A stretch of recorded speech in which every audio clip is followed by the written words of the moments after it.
Greetings everyone. நம்ம daily banking and SSC point of வியூல 5 questions பார்த்துட்டே இருக்கோம். இன்னைக்கு என்ன கொஸ்டின்ஸ் இருக்கு அப்படிங்கிறத பார்ப்போம். ஸோ ஃபர்ஸ்ட் கொஸ்டின் பாருங்க. Who has been awarded with Grand Collar of Timor Leste அப்படின்னு சொல்லி கேட்டிருக்காங்க. ஸோ டைமோர் லிஸ்ட் அப்படிங்கிறது ஒரு சவுத் ஈஸ்ட் ஏஷியன் நேஷன், ஓகேங்களா? ஸோ அங்கே நம்ம பிரசிடென்ட் போயிருக்காங்க. ஸோ அவங்களுக்கு தான் அந்த நாட்டோட ஹையஸ்ட் அவார்டாக இருக்கக்கூடிய கிராண்ட் காலர் ஆஃப் டைமோர் லிஸ்ட் அப்படிங்கிற அவார்டை கொடுத்துருக்காங்க. ஸோ டைமோர் லிஸ்ட் அப்படிங்கிற கண்ட்ரிக்கு போன ஃபர்ஸ்ட் பிரசிடென்ட்டாகவும் யார் இருக்காங்கன்னா திரௌபதி முர்மு தான் இருக்காங்க. சரியா? அடுத்தது maximum number of awardees in a year under Rashtriya Vigyan Puraskar அப்படின்னு கேட்டிருக்காங்க.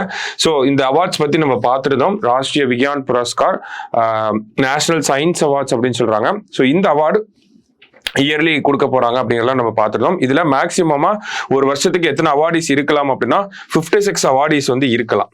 சரிங்களா? ஸோ 56 அவார்டிஸ் இருக்கலாம். இந்த வருஷம் 33 பேருக்கு தர போறாங்க. அடுத்தது who is the CEO of Hindenburg research அப்படின்னு கேட்டிருக்காங்க.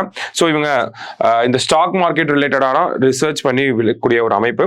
ஸோ நம்மளோட செபி அமைப்பு மேலே வந்து ஒரு குற்றச்சாட்டு வச்சிருக்காங்க. ஸோ அந்த பேசிஸ்ல தான் பார்க்குறோம். சிஇஓ ஆஃப் ஹிண்டன்பர்க் யார் அப்படின்னு பார்த்தோம்னா நமக்கு நேட் ஆண்டர்சன் அவர் தான். சரிங்களா? அடுத்தது Prime Minister released how many high-yielding variety seeds developed by ICAR அப்படி கேட்டிருக்காங்க.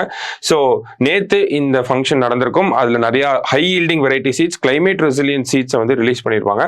ஸோ எவ்வளவு சீட்ஸ் அப்படின்னு பார்த்தோம்னா 109 வெரைட்டிஸ், 61 கிராப்ஸ், ஓகேவா? 61 கிராப்ஸோட 109 வெரைட்டிஸை வந்து லான்ச் பண்ணியிருப்பாரு நம்ம பிரைம் மினிஸ்டர். சரியா? லாஸ்டா who is the chairperson of SEBI Securities and Exchange Board of India அப்படின்னு சொல்றாங்க. 1998ல வந்திருக்கும். செபி ஆக்ட் பார்த்தோம்னா 1992ல செபி ஆக்ட் வந்திருக்கும். சரிங்களா? ஸோ சேர்பர்சன் ஆஃப் செபி யார் அப்படின்னு பார்த்தோம்னா மாதாபி புரி பாச் புக் அப்படின்னு சொல்ற இவங்க தான். ஓகேவா? பச் ஆர் புக் சம்திங், ஓகேவா?